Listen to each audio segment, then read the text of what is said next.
Hi everyone, this is Krista with Art Graphics Studio. Today I'm going to show you how to assemble my Dancing Elf Pendulum card. If you are a Cricut Access member, you may be able to download this file for free. If you're not a Cricut Access member, you can download a file blank for a similar card from my Etsy shop at Art Graphics Studio. Here are the components for my Dancing Elf Pendulum card. This is the card base, and I've done it in two pieces because I wanted it to be a top opening card. But you can change that if you want to. I have my front cover, my sentiment panel for the inside, my elf, and I have provided you with some extra cutouts for these in case your cardstock is not very thick, and mine isn't. I've also provided you with a pendulum, and I've used a washer, but you could use a penny if you don't have any washers. All right, let's get started. I'm going to glue our elf to the backing so it can be drying. I think I'm going to smooth that out a little bit so I've got it pretty much to the edges.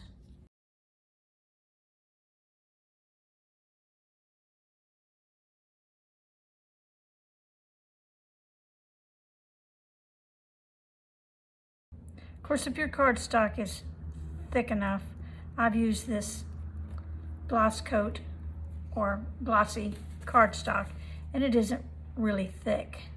So we're gonna let those dry.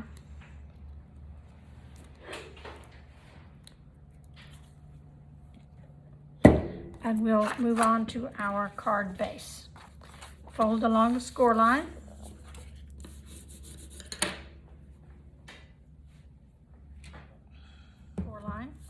Fold along. And then we're going to glue it to our back.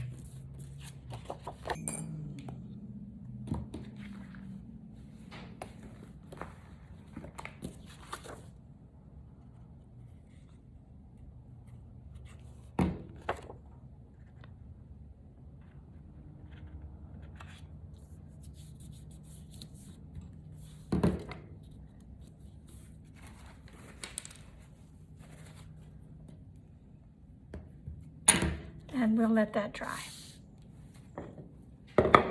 Now we'll move on to our creating our mechanism. And we have our pendulum and our two elf pieces. And the way this will work is that I have glued, or I have taped with strong tape, this washer to the pendulum. Then I'm going to put a dimensional at the end of it here.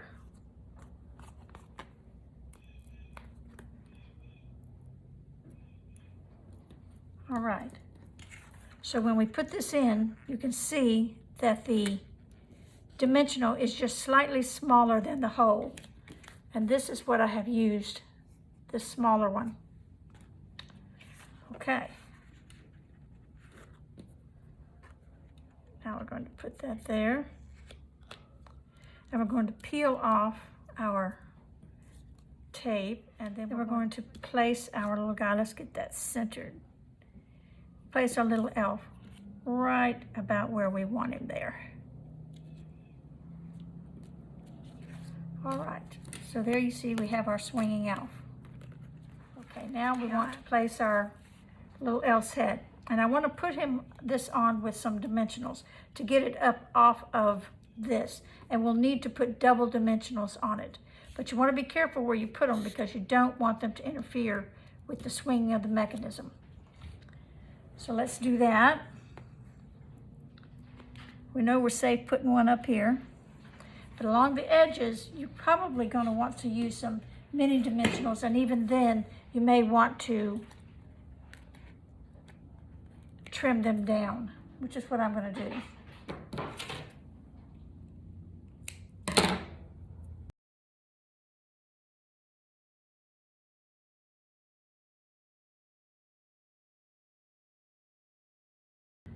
Now let's kind of see if that's going to work for us. So we'll put that on there. Say we're going to put him right about here. Make sure that it's not going to interfere Let's pull that tape off and swing that pendulum that way.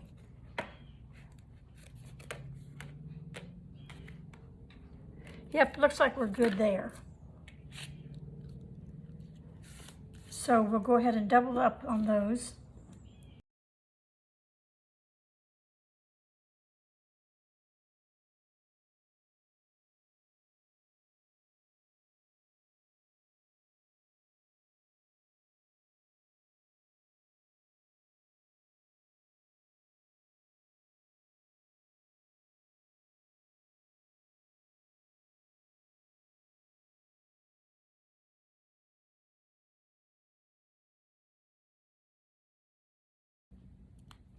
Now you can try it before putting the second layer and see if you've got enough swing space.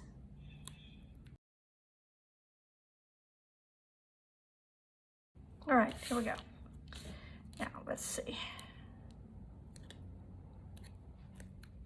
Again, we want to check and see that we're not getting our dimensionals in the way of our movement. That looks pretty good. Not sure if you can see that, but it does swing. All right, now on the back, we're going to build up around this pendulum with double-sided tape, but we don't want to get it where it will interfere with the pendulum.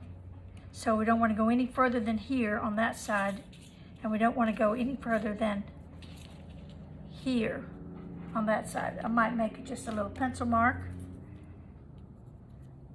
and we want to stay clear of the bottom. Okay, so we're going to be putting our double-sided tape on this, and we do want to double this up for sure. Now I'm running kind of low on my double-sided tape, so I hope I have enough to finish.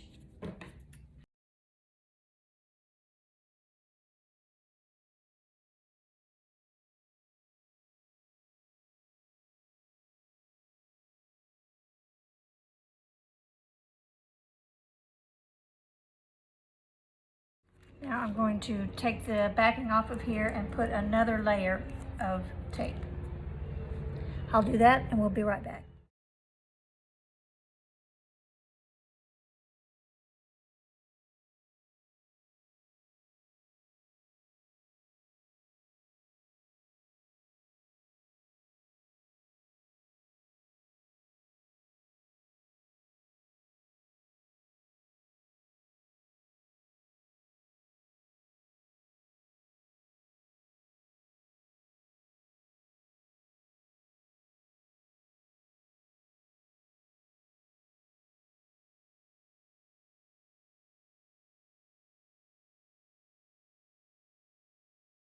Now we're ready to attach it to our card base. Let's get some of this out of the way.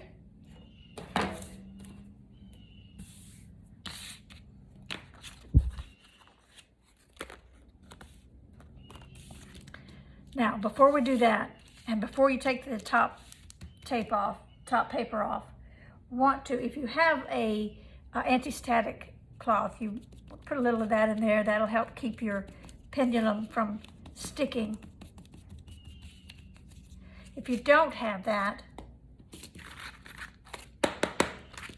then you could use a regular dryer sheet. Take the backing paper off and adhere it to our base.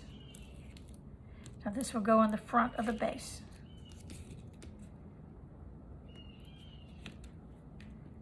I want to line it up carefully.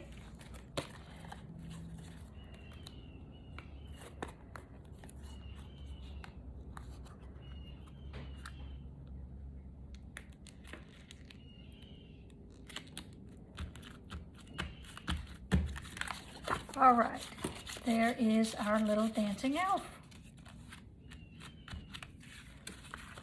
And then on the inside,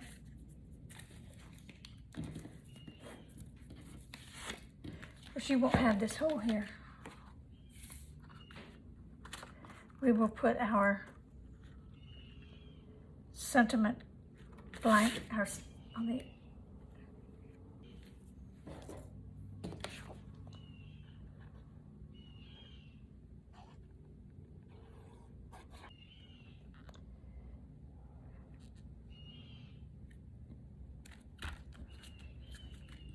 and this is where you'll put your sentiment. Now this is a print and cut, as most of the components are, so you can make that change.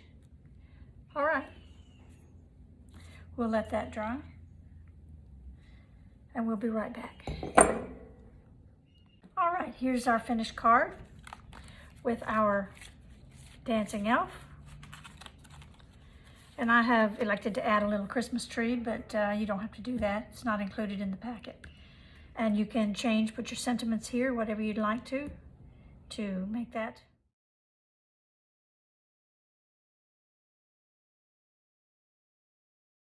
If you're a Cricut Design Space user, you can access some of my shared projects by opening Cricut Design Space. And on the home screen, in the search bar, type Art, Graphics, Studio, and press Enter. Then scroll down to Community Members and click on Art Graphics Studio. There you'll find all of my shared projects. If you are not a Cricut Access user, you can purchase this file blank from my Etsy shop at Art Graphics Studio.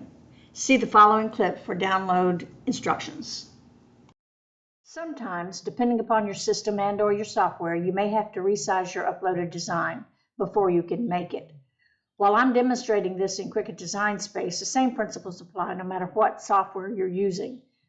So to get started, you'll need to upload your design files. Now, typically in Cricut, this is going to be an SVG file, but there might be other files, PDFs or PNGs or JPEGs.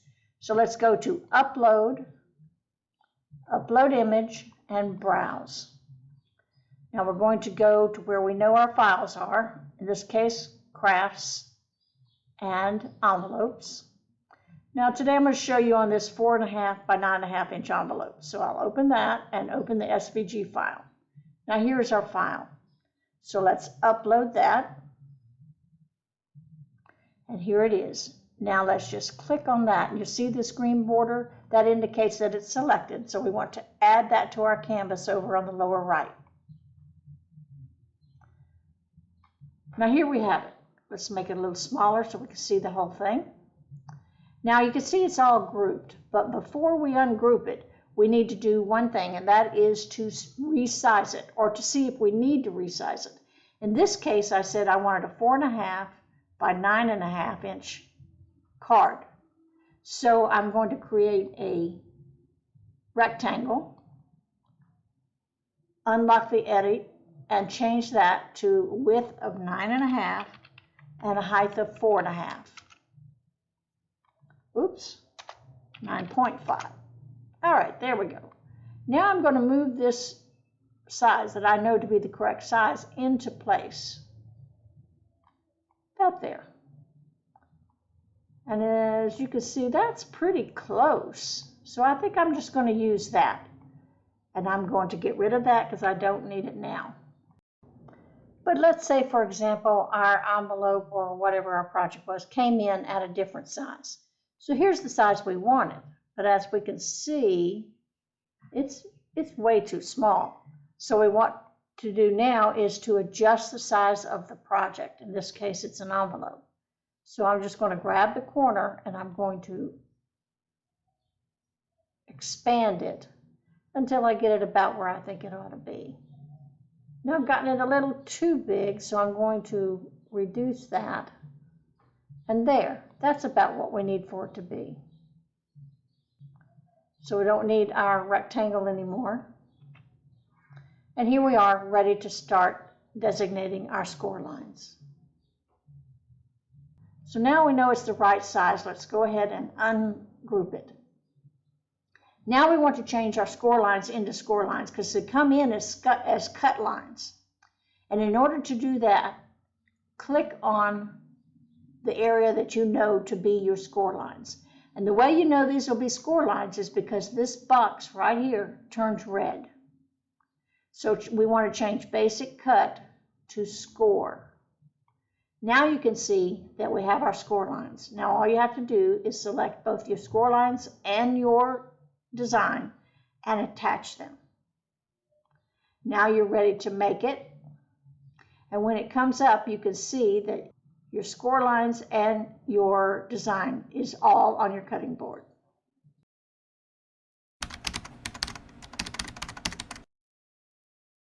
Thanks for watching, and if you find this video useful, don't forget to click the like, subscribe, and notification bell to stay informed about more exciting projects. I appreciate you watching my video, and I will see you next time.